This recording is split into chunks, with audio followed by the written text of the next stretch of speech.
do you feel? Ça me fait rire. Kubera ntabwo ukivuga neza. Yego, kubera ntabwo nyivuga neza. Mais ndagerageza. Et c'est le principal. Kandi nibyo by'ingenzi wa mugani. Yakoze iki kugira ngo ubone ko ari supportive ku mukobwa we? Akunda kulika ibintu postinze kuri Miss Africa, les suivre, les partager, kubibwira famille. Et ma famille elle partage aussi. Kugira ngo bagushyigikire. Yego. Papa yarabyemeye cyane. Ati iki? Ni byiza. Ngo nzatsinze. Nshobora kumubwira ngo urakoze kunshigikira, urakoze kunkunda, no kumbyara. Yego, no kumbyara, ibintu byose warakoze kuri nge ndakushimira. Urakoze cyane Husna. Ndagukunda aussi. Na papa ariko nawe tumubwira uti. Yego, na papa ndagukunda. Tubambajije mama ariko na papa na. Husna, hari ikintu nshaka ko udufasha. Ngiye nkunda gushishikariza abantu kuvuga ikinyarwanda. Yes, reka ngusubize kandi nkwifurize ibihe byiza ukurikiye Isimbi TV. Nizere yuko umeze neza, nizere yuko aho uri hatandukanye ku isi mu bice bitandukanye, ku migabane muriho n'ibihugu murimo, by'umwihariko abari mu Rwanda mu ntara zitandukanye n'umujyi wa Kigali ari naho turi twebwe mu Kiyovu kuri Galaxy Hotel.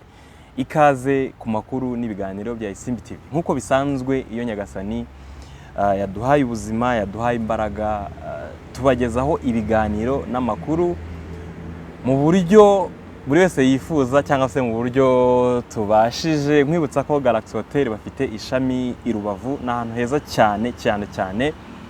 Ndi kumwe n'uyu munyarwandakazi mubona hano mwiza cyane, wambaye impeta imwe. Asinagira gutya turebe ku bindi biganza. Husna, umeze neza? Meze neza. Biragenda? Yego. Amakuru yawe Husna? Ni meza.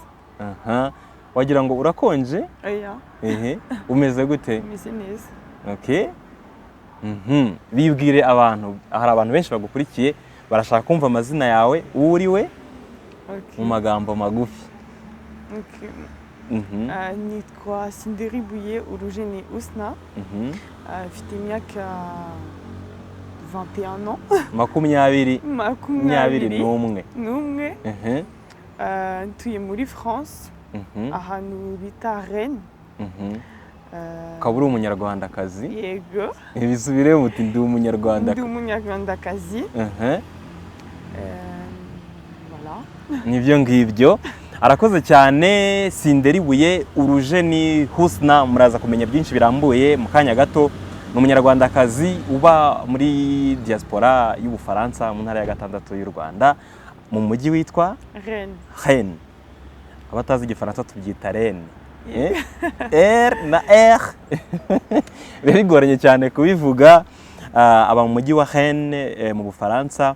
Ari mu irushanwa rikomeye ku rwego rw'isi Miss Africa France umwaka wa 2021. Ni numero 9, nimero 9 mu irushanwa.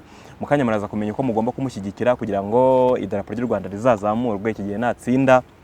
Hari byinshi turi buganire nawe ku buzima bwe, aho yavukiye. Mwabyumvise ikinyarwanda ntago ari cyinshi cyane nk'icyanjye nacyo gikeya. Ahavuka hano mu Rwanda, mu majyaruguru y'u Rwanda, muraza kubimenya. Mukanya ndajya mubazamo utubazo duto kugira ngo nanone ntitumugore abashe kuvuga ibyo yumva.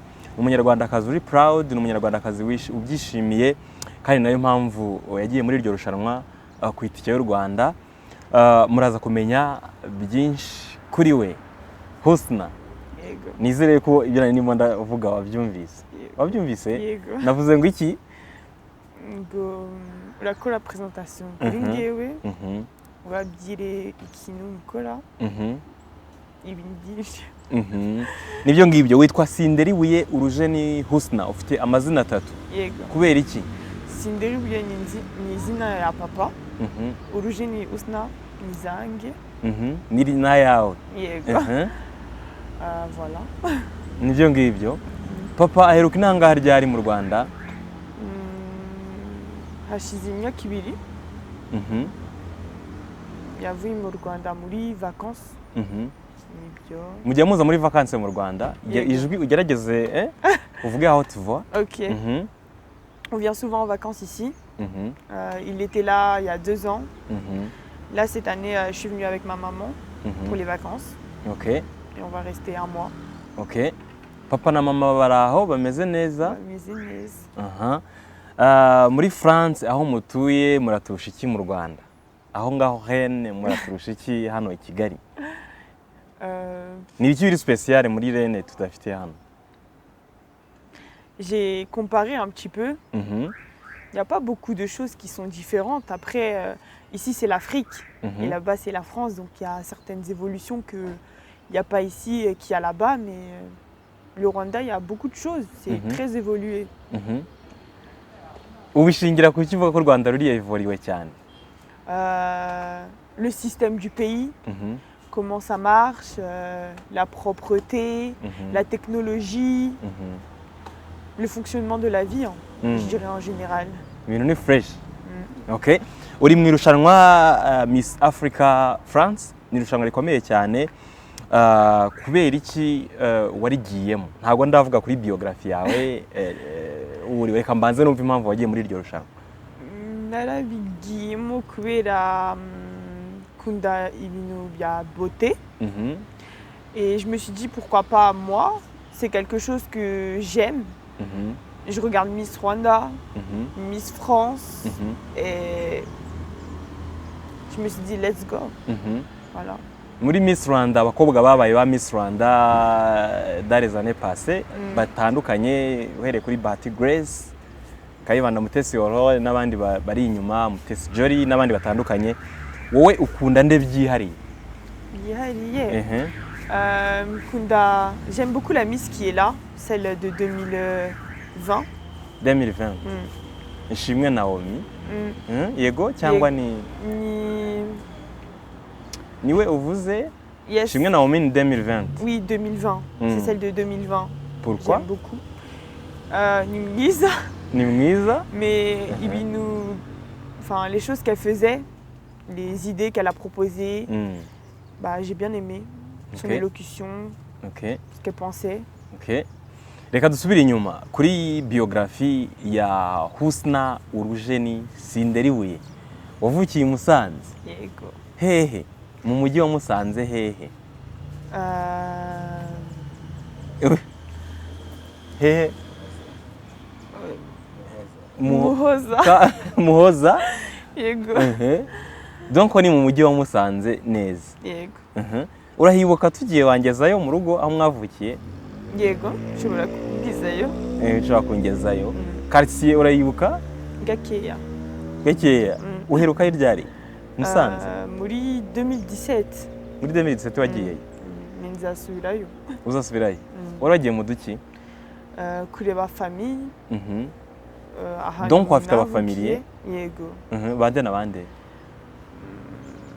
Ama tante bange, ama oncle, cousine, cousin.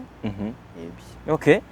Noneho Husna ninde ni muntu ki? Qui est Husna? Qui est Husna? Bah, je suis une jeune fille qui habite en France, qui fait des études de commerce international. Je suis en 3e année. J'ai vécu à Rennes. À l'université? Oui, à l'université, à Reims, à l'université de Reims. J'ai vécu à Rennes avec mes parents depuis que j'ai 2 ans. J'ai quoi? Secondaire, harya muri France namubona mugira secondaire? Oui. Secondaire yize kuri shuri, kuri shuri. J'ai étudié le secondaire à Évariste Galois, à Rennes aussi. Quelle section? Générale. Ok. Après, quand je suis allée au lycée, j'ai commencé les études de commerce et j'ai continué à l'université. Commerce international. Oui. dreams za Husna ni izihe rero? Inzozi zawe ndashaka kubyumva mu Kinyarwanda nk'umunyarwandakazi. Inzozi zanjye ndifuza ko nzatinda nzaba Miss Africa France 2021. Uko byagenda kose ugomba kuba Miss Africa France 2021. Pour représenter mon pays, pour le faire découvrir. Parce qu'il y a plein de choses à découvrir et que j'ai remarqué que en France, on ne connaît pas trop le Rwanda.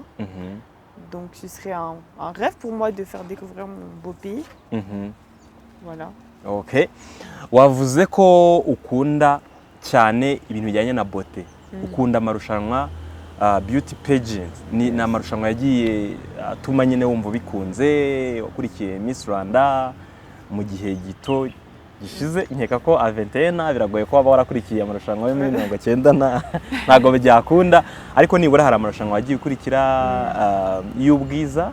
Ubwiza urabizi? Ndabizi. Kubera iki wakunze ibintu bijyanye n'ubwiza muri rusange ukanahitamo kujya mu irushanwa ry'ubwiza? Parce que j'aime bien tout ce qui est en rapport avec faire attention à soi. Tout ce qui va être peau, maquillage, les vêtements, les cheveux, tout ce qui va être amené à la beauté, j'aime bien. Donc c'est ça qui fait que je m'intéresse beaucoup aux compétitions de Miss, mais c'est pas que des compétitions de beauté, c'est aussi des compétitions qui montrent les cultures, ce que tu peux apporter, ce que tu peux faire découvrir, et voilà. Ok. Mu irushanwa ry'ubwiza urimo Miss Africa France, niba baramuka bakubajije bati niki kituma u Rwanda ruba unique mu bihugu byose bya Afrika, uzabasubiza ngo iki? Unique.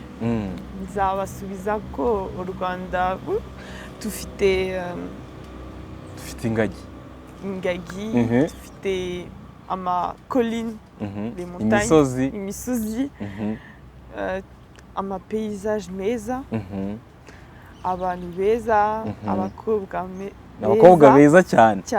Uti nka Husna. Ugomba kubaha example ukabwira uti nkanjye. Yego. Culture. Umuco. Okay. Umuco nyarwanda, culture y'u Rwanda itandukanye na culture y'Ubufaransa. Iyo urebye ukuntu nyine abaturage babayeho cyane. Kubera muri Europe, muri France,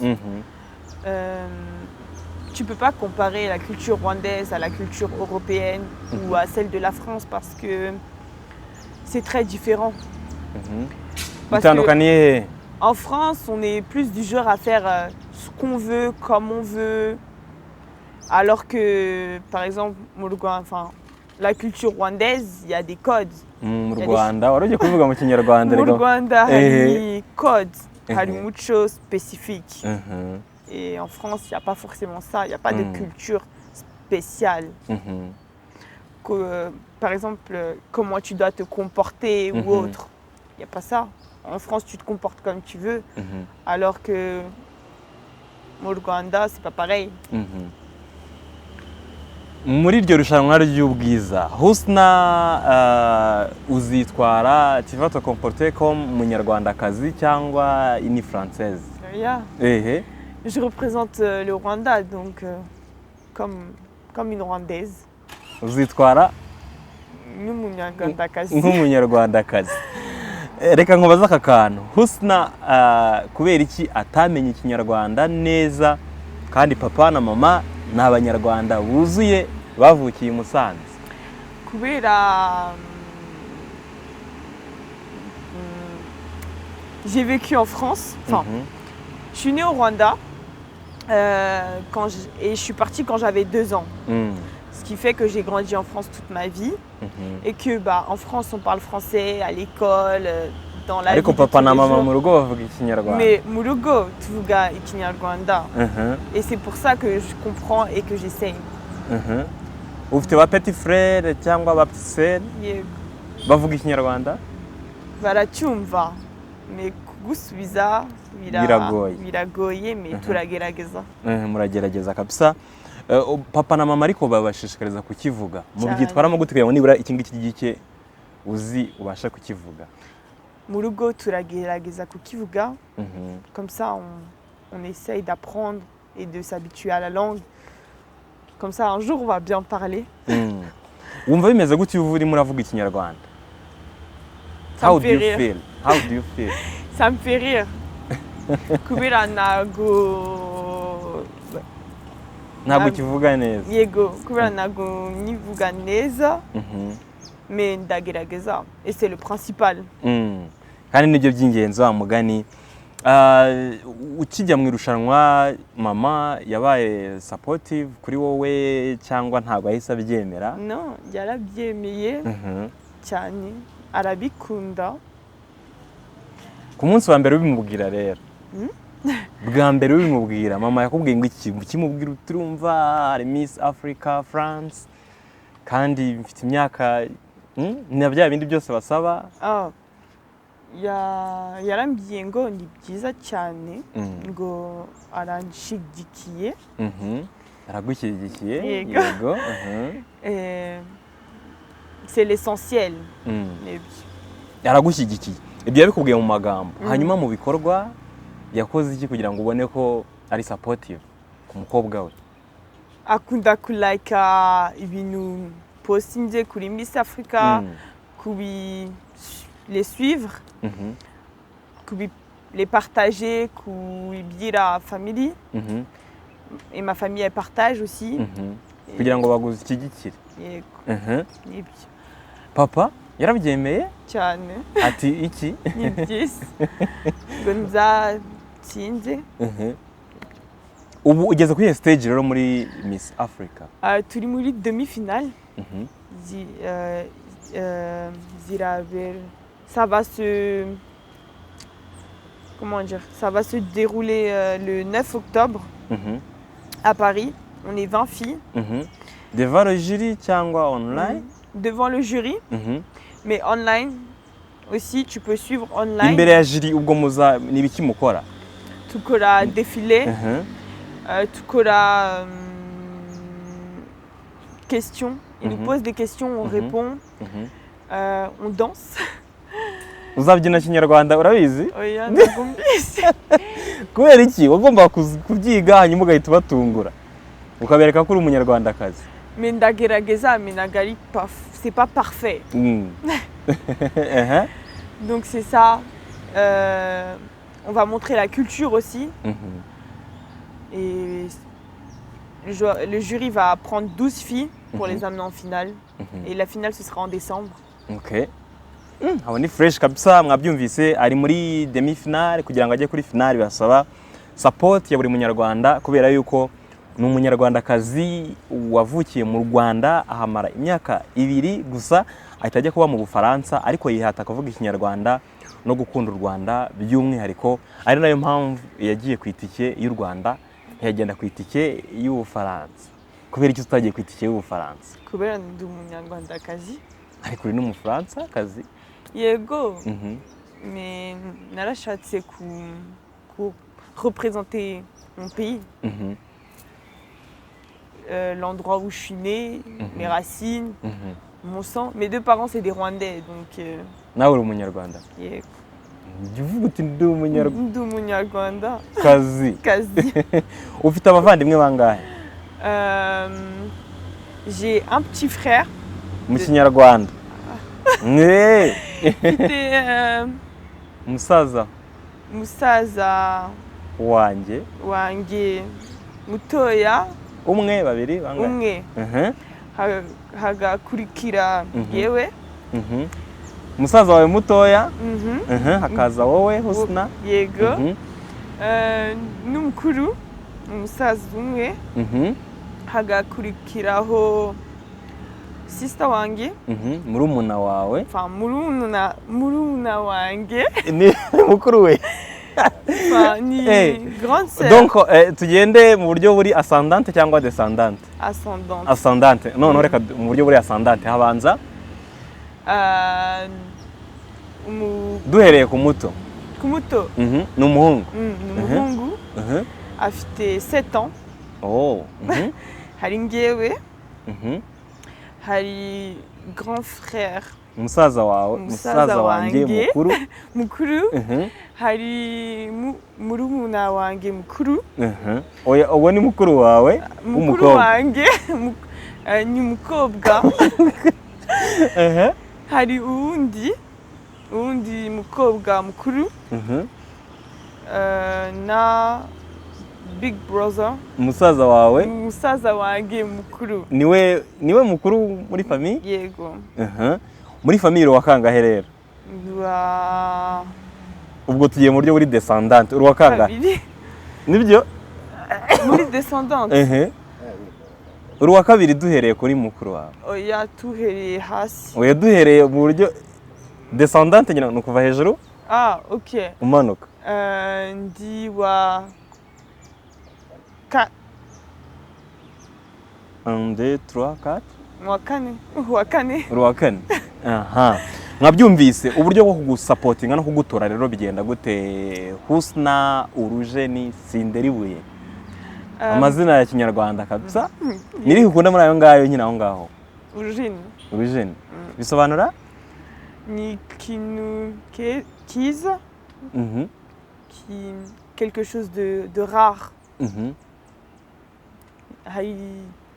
Il y a beaucoup de termes aussi, d'autres, mais ce que je sais, c'est quelque chose de joli et de rare. Ok. J'aime bien. Nibyo ngiryo ukunda cyane. Uburyo bwo gutora Husna, Urujeni muri Miss Africa France babigenza gute? Hari benshi barimo kukureba, ariko rero ubwira mu Kinyarwanda bishobora? Yego. Ngaho gerageza nta kibazo. Mushobora kugenda kuri Instagram ya Miss Africa France. Muka like photo yanjye. One like ni one vote. Yego. One like égale one vote. Nibyo ngibyo. Reposter, partager. Nta kindi. Ni ukuvuga ngo umukobwa uzagira likes nyinshi azajya kuri finale. Like and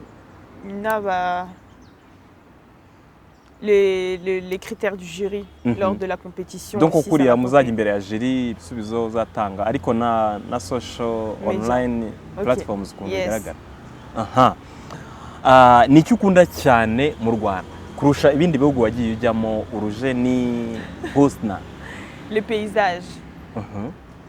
Nibyo ukunda cyane. Imisozi.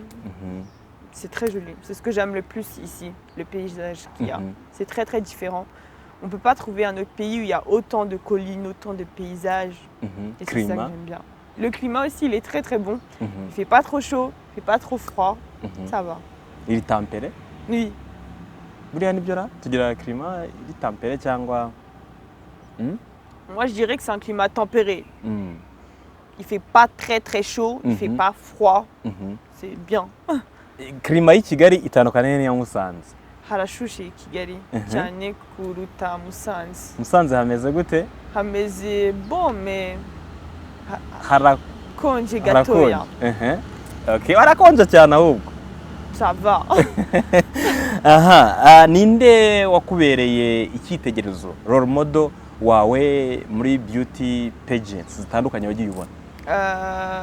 Sonia Laurent. Uwitonze Sonia Laurent. Yes. Kubera iki? Kubera umunyarwandakazi. Et elle a fait plein de choses qui ont fait que on a pu aussi découvrir le Rwanda, des films, des actions. Elle a beaucoup d'associations. Elle fait plein de petites choses qui font que. Afite yitwa Maisha Africa. Yes. Urayizi? Ndayizi.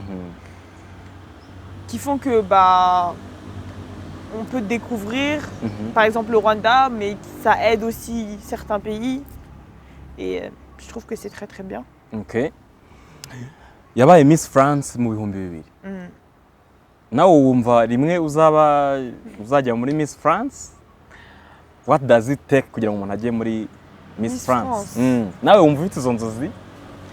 Nkuko rero umudo yabaye Miss France en 2000? J'ai pas ce rêve de devenir Miss France. J'ai pas les critères. Bagendera ku biki? Ngewe Nagondi, je suis pas très maigre. Et pour être Miss France, il faut avoir un certain critère, une certaine catégorie. ugomba kuba uri maneke Yes. ariko nawe uri maneke. Non. Yeah. Donc, j'ai pas ce rêve, mais c'est quelque chose de très bien. Peut-être un jour, qui sait, peut-être Miss Rwanda, oui. Mais Miss France... Miss Rwanda tuzakubona muri competition. Ntabwo mbizi, mais birashoboka peut-être un jour. Un jour. Un jour peut-être. Uba wumva ari nka ryari? Next year? Si je finis cette compétition, nzareba pour le plus tard. Mais je dois finir d'abord cette compétition. Tuzareba. Tuzareba. La beauté, c'est quoi kuri wowe? La beauté. Ubwiza ni iki kuri wowe? La beauté, c'est quelque chose d'intérieur avant d'être extérieur. C'est ça pour moi. C'est bien d'être jolie à l'extérieur, mais ce qui est important, c'est ce qui est à l'intérieur. Pour moi, c'est ça, la beauté. None ubwo iyo urebye umukobwa wavuze ko abanyarwandakazi ari beza. Iyo umurebye niki kikwereka ko ari mwiza? Ageze he? Ibintu akora kunu urebera ku bikorwa bye. Yego. Le comportement aussi. Imyitwarire ye. Yego. Ndashaka uhita ubisubiramo urabyibuka imyitwarire. Yego. Imyitwarire ye. Imyitwarire ye. Yego. Imyitwarire ye. La présentation. Uko agaragara.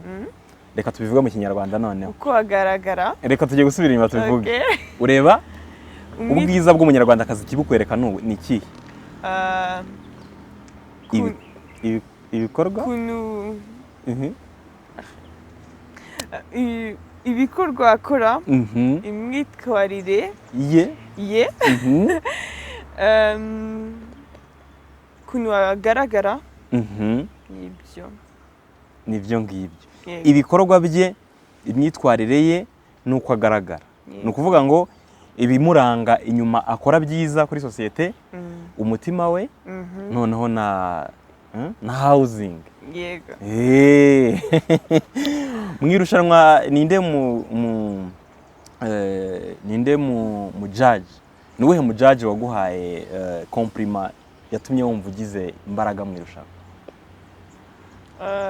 Barambwiye ngo niye compliment donc baguhaye? On m'a dit que c'était... En fait, on m'a dit que j'étais la première, je crois, la première Rwandaise à participer au concours et que c'était bien. Donc ça m'a donné encore plus de volonté de participer parce que j'étais la première. Donc c'est ça qui m'a fait... qui m'a donné la motivation. Byaguhaye imbaraga. Yego. C'est ça.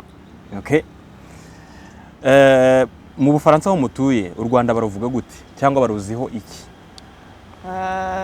Iyo umuntu avuze u Rwanda ukumva uswat umunyeshuri mwigana cyangwa mwarimu akavuga ku Rwanda, wumva ari iki bavuga ku Rwanda? Le problème c'est qu'il n'y a pas beaucoup de gens qui connaissent le Rwanda. Deka? Non. Beaucoup de... Nyine nk'umwe wumvise w'umuzungu avuga iki? Avuga le génocide. Iyo bavuze u Rwanda bavuga le génocide. Yes. C'est directement ça qu'on implique le Rwanda. Alors que c'est notre histoire, oui, mais il y a beaucoup de choses qui se sont passées, beaucoup d'actions qui ont fait que le Rwanda a évolué. Maintenant, c'est un très beau pays qui doit être découvert. Qui doit être découvert, pardon. On doit connaître le Rwanda sous la forme d'aujourd'hui et pas sur la forme du passé. En fait, on connaît le Rwanda sous le pays d'avant, mais on le connaît un peu moins sous le pays d'aujourd'hui. Ok. Donc, j'essaye de leur montrer un petit peu. Sur les médias, sur Internet, les montrer mes photos de vacances par exemple, ce que le Rwanda fait, l'évolution, plein de choses du genre, essayer de leur faire connaître un peu. Donc c'est ça. Ok. Ukabona ari kibishimiye mu byo uberetse amafoto yawe muri vacances n'ibyo ugerageza kubabwira kuri ku buryo u Rwanda ruyobowemo la bonne gouvernance nk'uko wabivuze. na perezida dufite ukora akazi gakomeye cyane. Iyo umubabwiye wowe ubabwira ngo iki? Iyo umubabwiye uti perezida wacu yitwa Paul Kagame? Ils le connaissent pas. La plupart des gens ne le connaissent pas parce qu'ils ne connaissent pas le Rwanda. Mais ce que je peux dire, enfin ce que je dis de lui, c'est qu'il a fait un grand travail par rapport aux événements passés. Comment il a remonté le Rwanda, comment il a fait que aujourd'hui le Rwanda c'est ce qui est. J'essaye de leur montrer tout ce qu'il a fait, l'évolution qu'il a permis d'apporter au Rwanda. Et ils me disent que c'est un très bon président, qu'il a fait beaucoup de travail. Okay. C'est incroyable ce qu'il a fait. Ni fresh cyane. Husna ari muri Miss Africa France, niwe turi kuganira nawe kandi arashaka ko mumutora mujye kuri Miss Africa France kuri Instagram mushakisha amafoto ye meza cyane, namwe amonye ko ari mwiza umunyarwandakazi, hanyuma mukande like cyangwa se murashyiraho na comment, nta kibazo, ubundi musharinge iyo post kugira ngo n'abandi babibone nyine bahite babona ko mu Rwanda dufite uburyo dushyigikiye umukobwa wacu. Mama arimo arakureba hano kuri kamera ndabizi neza. Ngiye kumubwira ikiri ku mutima wawe mu Kinyarwanda, pana ko bimuza kuri Kinyarwanda, sibyo? Yego. Ugiye kumubwira umushimira kuko yaragusapotinze muri iri rushanwa. Mama arimo arakureba straight kuri kamera. Nshobora kumubwira ngo urakoze kunshigikira, urakoze kunkunda no kumbyara. Yego, no kumbyara, ibintu byose warakoze kuri nge, ndakushimira. Urakoze cyane Husna. Ndagukunda aussi. Na papa ariko nawe tumubwira uti. Yego, na papa ndagukunda. Tubambajije mama ariko na papa na. Husna, hari ikintu nshaka ko udufasha. Ngiye nkunda gushishikariza abantu kuvuga Ikinyarwanda, by'umwihariko nkamwe muba mu bihugu byo hanze mutakuriye mu Rwanda, bigora kuvuga Ikinyarwanda, ariko hari n'abandi bana bari mu bindi bihugu barimo barakubona ariko nabo bihata kuvuga Ikinyarwanda. Hano tukagira n'abantu badashaka kuvuga Ikinyarwanda. Message kuri bo uhereye ku bantu badashaka kuvuga Ikinyarwanda bari hano i Kigali, hanyuma turajya ku bari muri diaspora nyuma. OK. C'est dommage de ne pas vouloir parler le rwandais parce qu'on a une très belle langue. Donc c'est très important de garder la culture. Si on perd la culture, on n'a plus rien. Donc il faut essayer un petit peu. Même si c'est difficile, il faut essayer de garder certaines bases et de garder la culture. C'est ça que je pourrais leur dire. Et ceux qui essayent de parler, mais c'est pas trop ça, faut continuer, ça va venir avec le temps. Mais le plus important, c'est d'essayer. C'est le plus important. Ku bana bagenzi bawe rero bari muri diaspora mu bihugu bitandukanye, muri Europe, tukajya muri Amerika, tukajya muri Australia, Afrika, mu bihugu bitandukanye, message yawe kuri bo ni iyihe? Gukunda Ikinyarwanda no kukivuga, ugerageze ubabwire mu Kinyarwanda twumve. Kubera iki bagomba kwiga kuvuga Ikinyarwanda? Kubera iki? Kubera ni ururimi rwacu, sorry. Ni culture yacu. Ni umuco. Reka dusubire inyuma tubivuge neza. OK. Ni ururimi rwacu. Ni umuco wacu. Et si on parle pas le Kinyarwanda, personne va parler pour nous.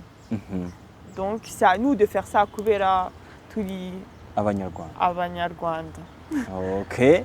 Husna, tugana ku musozo, ni iki wifuza kubabwira mu byo ntakubajije? Ni iki ufite ku mutima wawe wumva wababwira ntakubajije? Ce que je peux leur dire, je peux leur dire merci. Merci de me soutenir. Merci de suivre Miss Africa France et de faire que cette année, peut-être en 2021, ce sera le Rwanda. C'est ça que je pourrais leur dire. OK. Hanyuma akantu gatoya cyane, ujye ukurikirana musique y'u Rwanda? Yego. Ujye donc uyumva cyane mu rugo na mama. Nuwuhe muhanzi Husna akunda cyane iyo wumvise musique y'u Rwanda ku buryo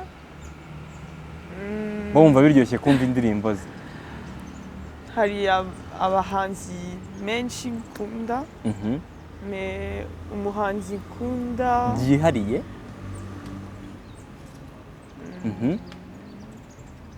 ninde? nkunda Buravan Ivan Buravan yego Iva, shout out kuri wowe, umukobwa witwa Husna aragukunda kandi uzasubire mu Bufaransa ko bataramira akorera igitaramo muri Nuze wagiyeyo muri no muri bya rushanwa Prix Découverte bya RFI. J'étais pas là. Yego, reka dushimire Husna ku kiganiro tugiranye nawe. Nizere yuko mwamukunze, nizere yuko muri bumutore kugira ngo umunyarwandakazi azaba wa mbere kandi turabishoboye. Akabazo ka nyuma gato cyane mbaza umuntu nakiriye bwa mbere, ni iki ubuzima bwakwigishije Husna? Isomo ry'ubuzima. Isomo by'ubuzima. Je dirais que ce que la vie m'a appris, c'est qu'il faut toujours essayer. Essayer et ne jamais se dire non, ça va pas réussir ou non, je peux pas le faire. Toujours essayer. Kugerageza. Kugerageza, ukongera ukagerageza, ukongera ukagerageza, ukongera ukagerageza. C'est ça. OK. Jamais ne laisser tomber ou se dire ça va pas marcher. C'est ça que je pourrais dire. OK, arakoze cyane Husna. Nta mpamvu yo kuva ku bintu, ugomba kugerageza. Niryo somo ry'ubuzima aduhaye, niwe mwarimu wacu uyu munsi. Husna, wakoze cyane, bonne chance kandi uzatsinde, nutsinda uzagaruke ku Isimbi TV. Cyane. Wakoze cyane. Nawe urakoze. Merci.